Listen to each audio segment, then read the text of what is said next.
I remember very early on somebody telling me you're going to have three challenges: your customers, your equipment, and your staff. It all just comes down to the people. Equipment, you can buy two of everything. You can get redundancy. You can find partners that can help you.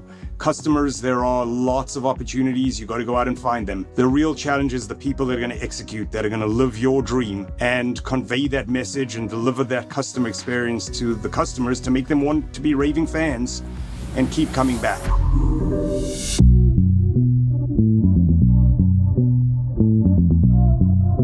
Welcome to Winning Cultures in SMB. I'm your host, Kai Sato. Today we are joined by Keith Miller, founder and CEO of Strategic Factory. Thanks for taking some time. Thanks for having me. Really appreciate it. So Keith, this show's all about culture, especially in the middle market, which employs almost half of the people in the United States. And oftentimes we hear about the culture at really big companies like an Oracle, a Microsoft, an Amazon, or we'll hear about the culture at startups and, their ping pong tables or some of the fun things they're doing for happy hour. And that's all great. But the point of this was to look at businesses that are pillars in their community, that are great employers. It's just a great place to work. And so we reached out to you and wanted to learn a lot more about Strategic Factory. Cool. Happy to be involved. If you can, please give us an overview, how things get started. What's the business look like today? Number of employees? What is it that you guys do? So I'll give you a quick overview of the history. I moved here from South Africa the very end of 1999, was looking for something to do, ended up buying into a franchise in the quick print space. So we started printing letterhead, business cards, envelopes. I figured out pretty early on if I printed a two-sided letterhead and folded it, it could be a piece of POP type of brochure, handout, informational pamphlets, and we started diversifying our offering. Back then it was one person. We did about $86,000 in the year before I acquired the business in annual revenue. Today, we're closer to 150 people. We operate out of 3 facilities in Baltimore, Maryland, in a suburb called Owings Mills. And we do everything that has to do with a brand. So we do branded merchandise, we do printing, we do promotional products in that space of the branded apparel. And then we're doing all the signage, so wide format, large format, and fabricated signage. So we're really trying to own our client's brand from concept to creation. Interesting.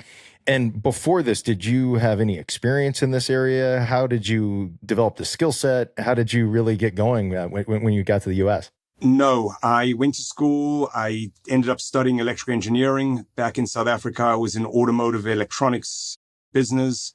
I've been very entrepreneurial. I was never a good student, so I had to figure something out, and that was work hard. So I've always worked hard. I've always enjoyed building things. So much more just about the business. By luck and happenstance, I ended up buying into this quick print franchise. And I've never looked back. It was really good. We had a good run with the franchise. We somewhat outgrew that model and we rebranded as Strategic Factory. And we've been running on that model now for almost a decade. Before we go a little bit further, I always have a lot of respect for immigrants. My father was one, and I know what it's like to be transplanted and show up in a different place. What was it like that first night, first couple of days? I mean, was it exciting, disorienting, scary? It was very fun and very exciting. America's the land of opportunity. You can live the American dream, something I think a lot of people desire.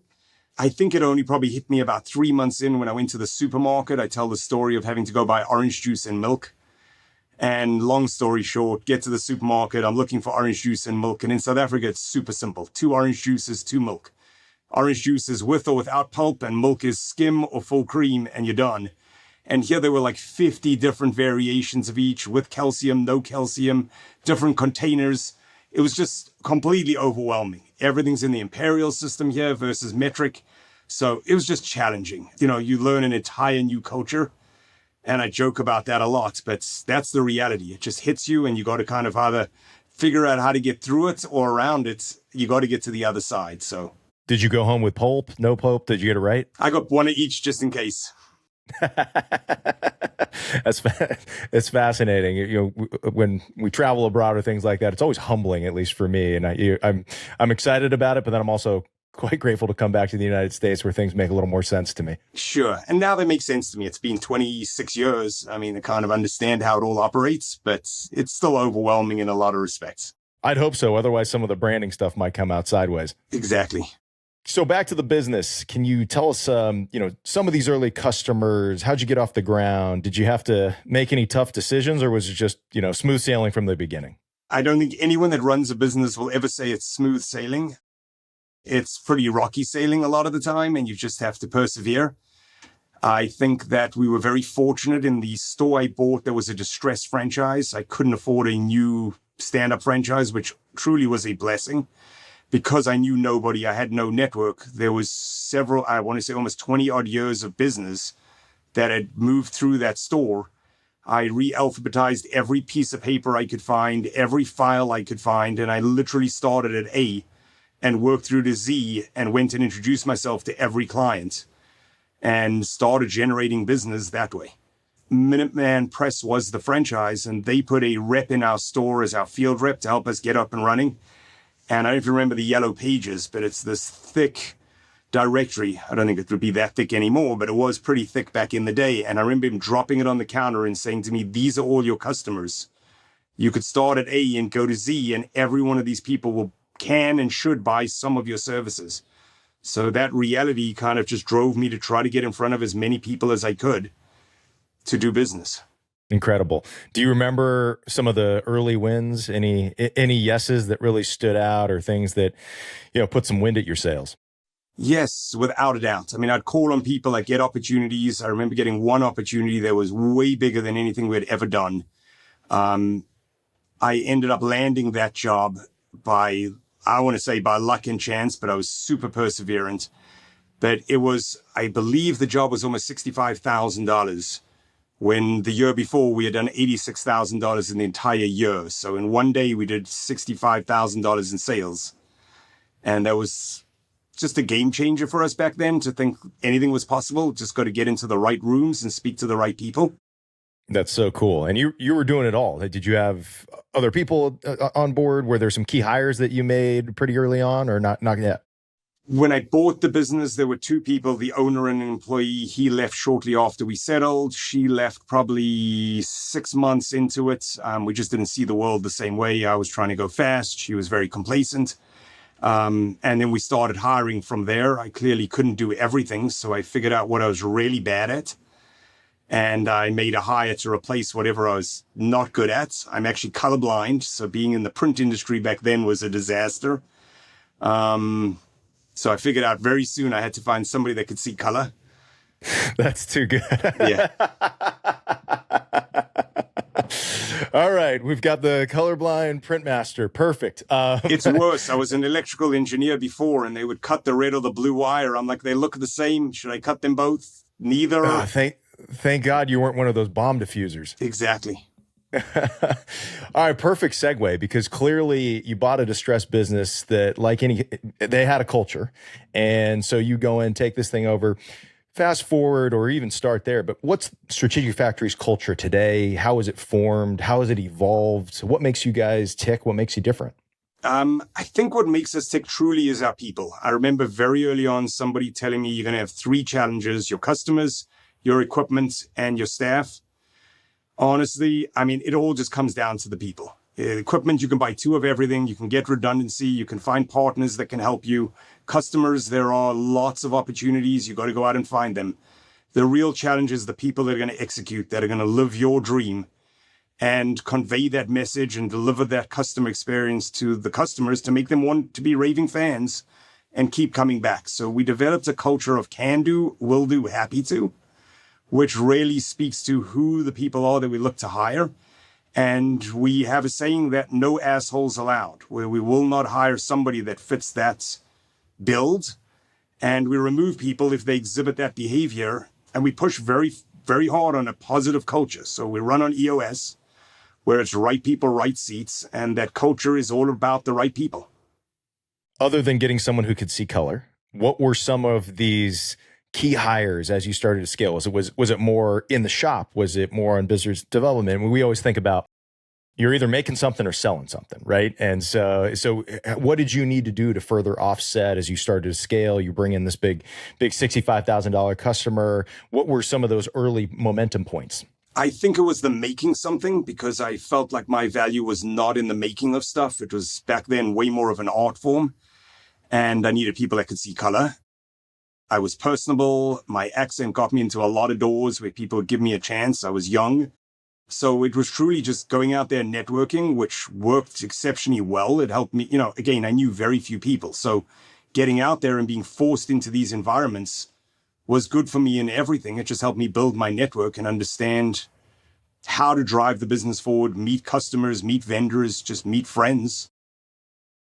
And that was the approach I took. So some of the first hires were more people that helped serve customers, kept me straight, and then actually people that were making the product. So pressmen, bindery people, and just kind of grew from there. It was very much about where is the constraint?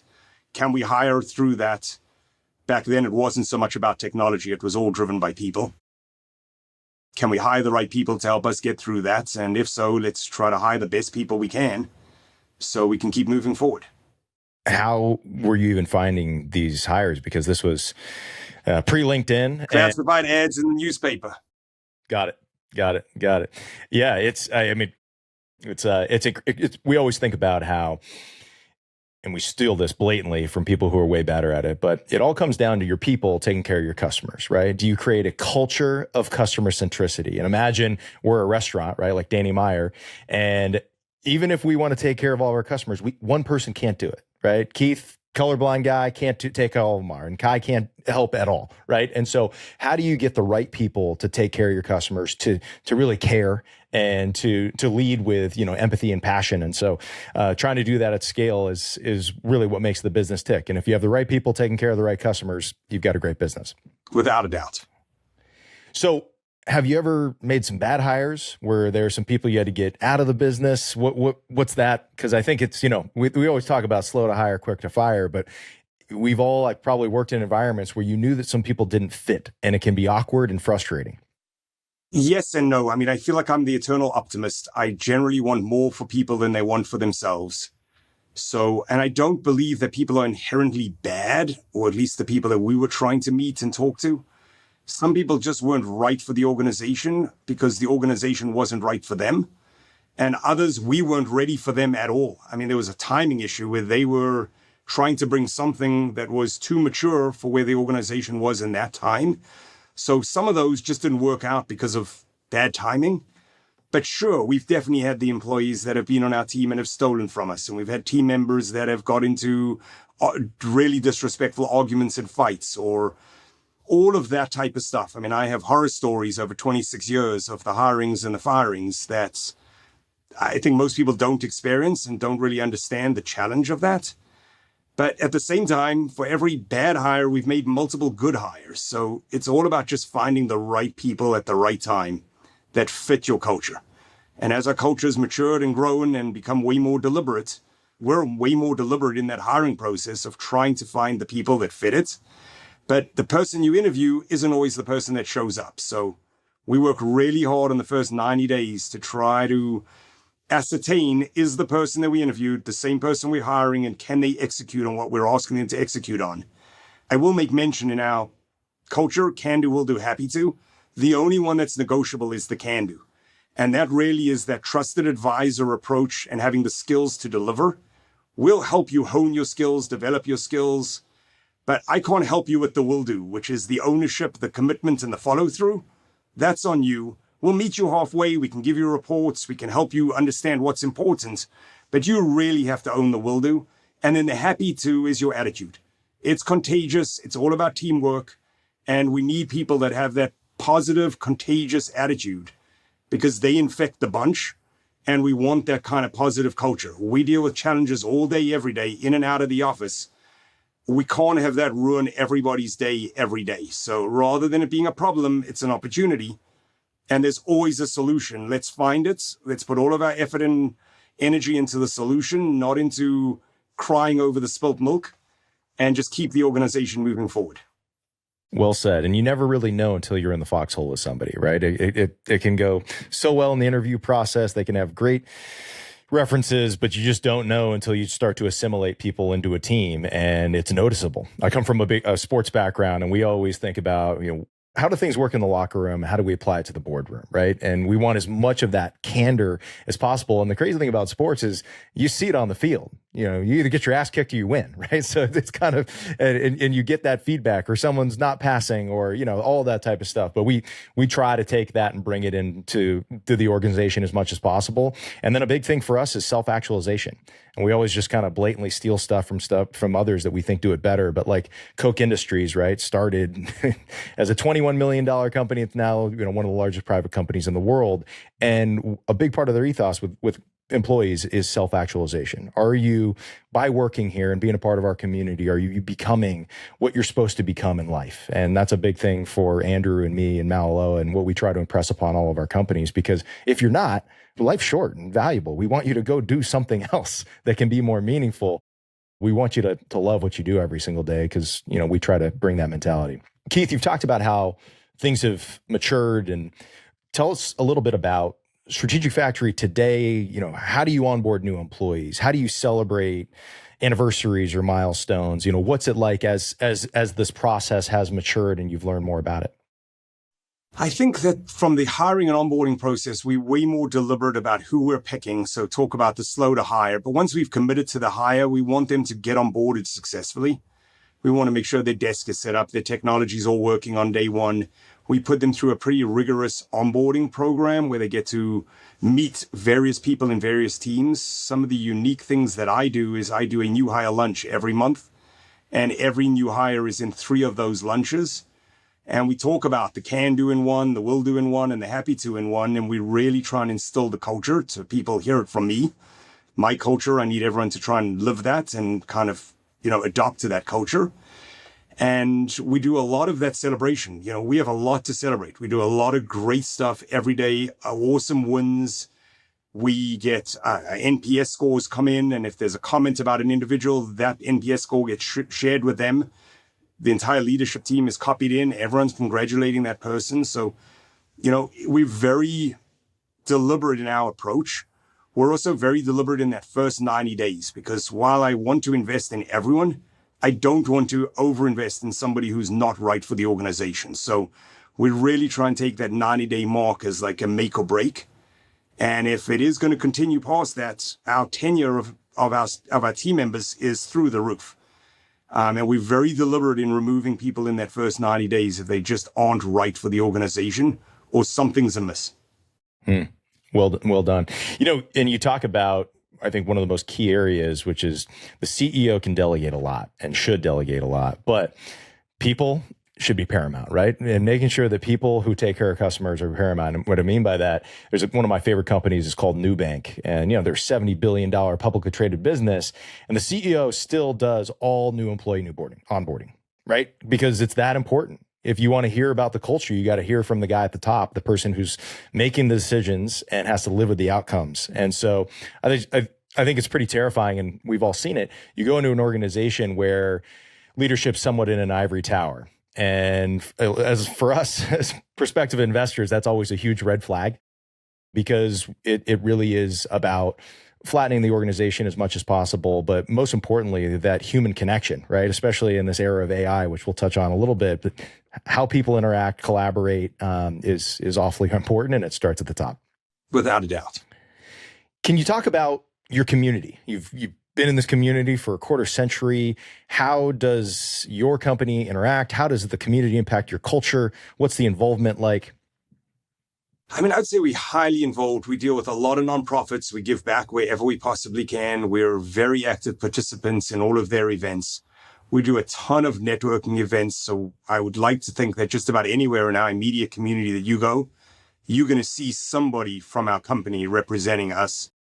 Community events wherever we possibly can. We're active on boards. We're active in different community events that are just for the good of the community, maybe not good for business. And we, again, just want people that are out there, whether it's a Habitat for Humanity type of event. We're looking for people to get engaged. And we also want our team to work with people that they wouldn't normally work with. And sometimes that's really hard to do inside the office hours. Much easier to do at an external event. So we do push a lot of that agenda. We go around in branded swag wherever we go. We do a lot of that type of stuff. We want people to remember the brand That looks blue, by the way, Keith. For anyone I watching, picked the he might color. not know the Yeah, color. I read the color in the book. All good. Very good. But, we do a lot of different things. And I was mentioning that we had a vendor that had a badge that said number 2. And everyone would walk up to him and say, what's the number 2 about? And he's like, are you my customer? And people would go, no. He's like, great. You probably have a number 1. We want to be number 2 for when that changes. And if they say, we are your customer, he's like, awesome, you're number 1, I'm number 2. If you need anything, please reach out. So that's very much the culture that we try to drive. And it's much easier when we brand it and people recognize that brand. Sure. What has been personally one of your favorite community efforts or nonprofits or just things to do? I don't know if it's playing Little League with kids in the local park. I mean, it can be anything. What are some of the ones that are most meaningful to you? We do a strategic fest, we call it, which is a massive client event every other year or so. And when we do that event, the last one, it was our 25th year anniversary. So we picked 25 nonprofits that work with us and we raise charity for those 25 nonprofits. So we sold tickets to the event. I thought that was really just a fun approach for us to take and something different. But me personally, probably winning the EY Entrepreneur of the Year award.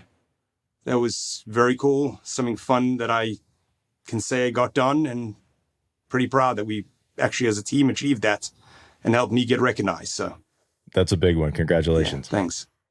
Speaking of some of these other EY or some of these awards, but have there been any cultures, organizations, sports team, coaches, leaders, anybody who's inspired you that you've tried to emulate? Where did this come from and that you've infused into the business? I think, yes, a lot of different places. Again, I didn't know a lot of people, so I really put myself in the right rooms on boards, CEO groups, Vistage type groups with really smart people, and got a lot of good insight from these people, all in different industries, but stuff that I could take back and somewhat adopt and adapt to make it work in our organization. I would have to give my father kudos for all of the rules of the road that I believe that he implemented and set a very good work ethic in me from an early age, because as I said, I was not a good student. So we've outworked most people from just perseverance, more so than being really smart and really lucky of just hitting it big. So I think that's my answer. Yeah. I'm a golfer though. The more you practice, the luckier you get, right? So without a doubt. And that's true for anything, right? The more customers we're in front of, the more customers we're going to make happy. So what was your father like? What did he do? And where did some of those values come? He was in much bigger businesses. Again, we grew up in South Africa, so a very different lifestyle. Lots of poverty around us. So it was very much about, just making sure that you always put forth the effort, always get ahead, be very grateful for what you have, because there are lots of people that don't have that. Be generous, be kind. But he was also very strict about how he wanted things to happen and very discipline oriented, which is kind of interesting because I don't think I followed a lot of that, but at least with my kids, maybe because he was more of the disciplinarian. We grew up with corporal punishment. So you did something wrong, you got beat. It was pretty easy. I went to school in Japan during the summers. They could hit you, and they did. So yeah, it was a little bit different. And I'd come home from school and say I got caned for doing something, and they were like, "Well, don't do it again." Like literally, those are the responses, and you didn't do it again. Yeah. No, I honestly, a lot of that makes a lot more sense to me than some of the things that we attempt to do with our own kids these days. But I don't see that one coming back in the States anytime soon. And probably shouldn't. So you mentioned your kids. How many kids do you have? Do they work in the business? Do you see not. this being a multi-generational thing? I have twins that are 22. I have a 20-year-old, all girls. I do have a boy dog, just to kind of balance that out a little bit.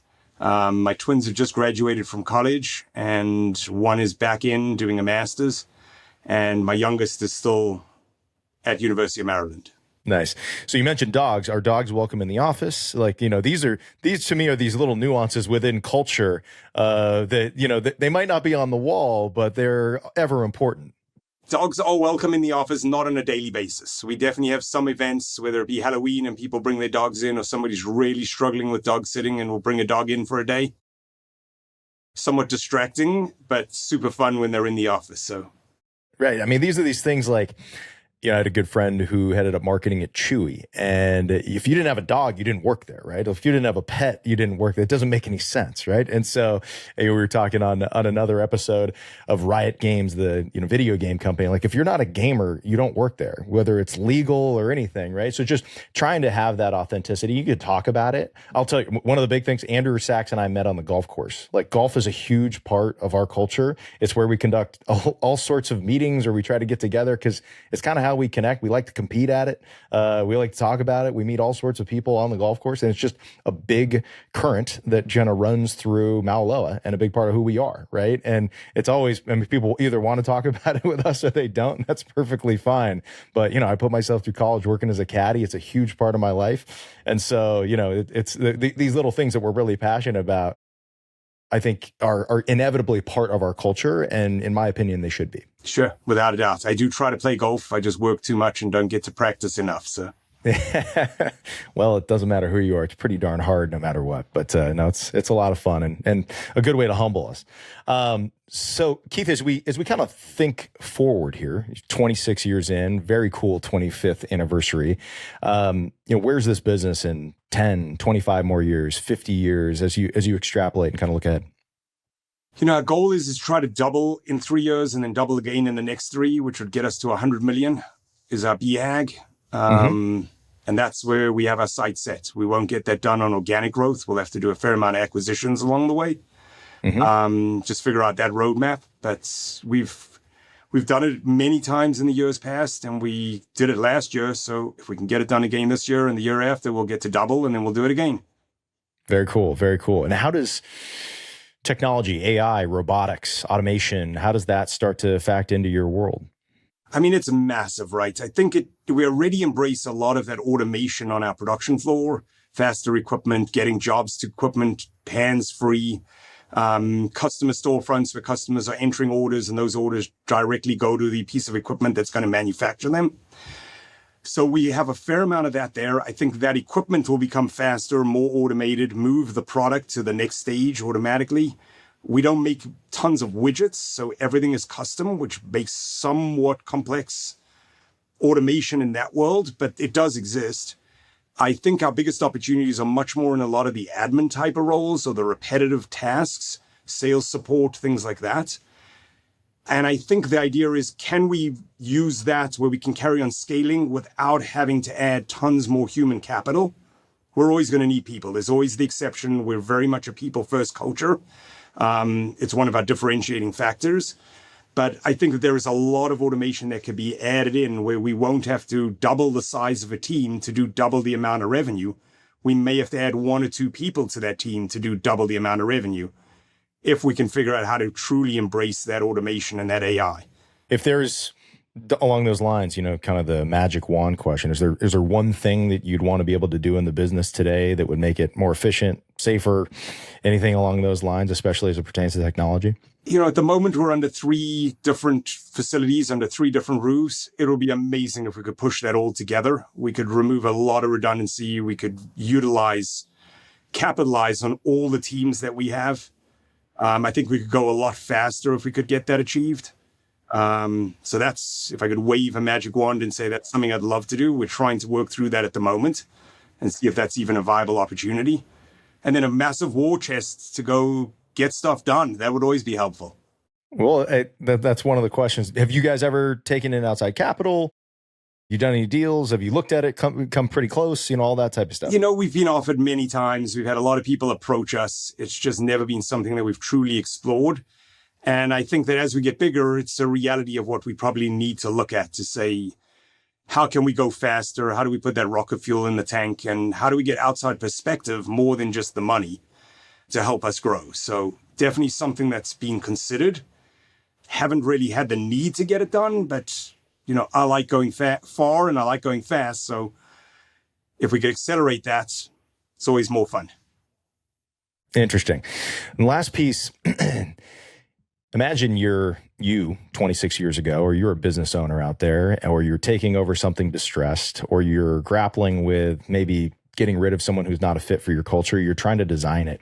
As you think about culture, what kind of advice would you impart to a CEO or a founder or someone who's grappling with a lot of the issues that you've had to overcome? I think twofold. One is be very, very deliberate about your culture. Don't leave it to chance. Don't leave it to anyone else to help define. I think you have to be a very active participant in that. And I think on the other side of that, it's very much about the idea of you have these people. You hopefully have hired really smart people. You do have to give them some leeway to bring their part of their personality that works with that culture to the table so that you can multiply what you're trying to do, because it's next to impossible for me to corral the 150 odd people that we have. I have to have it done through other people on our team, and they're going to infuse their personality into a lot of the stuff, and I've got to be okay with that as long as they fit the culture. So we're really fast to remove the people that don't fit the culture for that reason. Well said. Well, we've taken a fair amount of your time. Keith Miller, founder, CEO, Strategic Factory. You guys are what makes America great. And from the immigrant story to the jobs that you provide to the service and care that you put into the community. So we thank you for that. Thanks for the opportunity for me to tell my story. Really appreciate it. All right. Thanks a lot. Thanks. Keith, have a great one. Thanks. You too.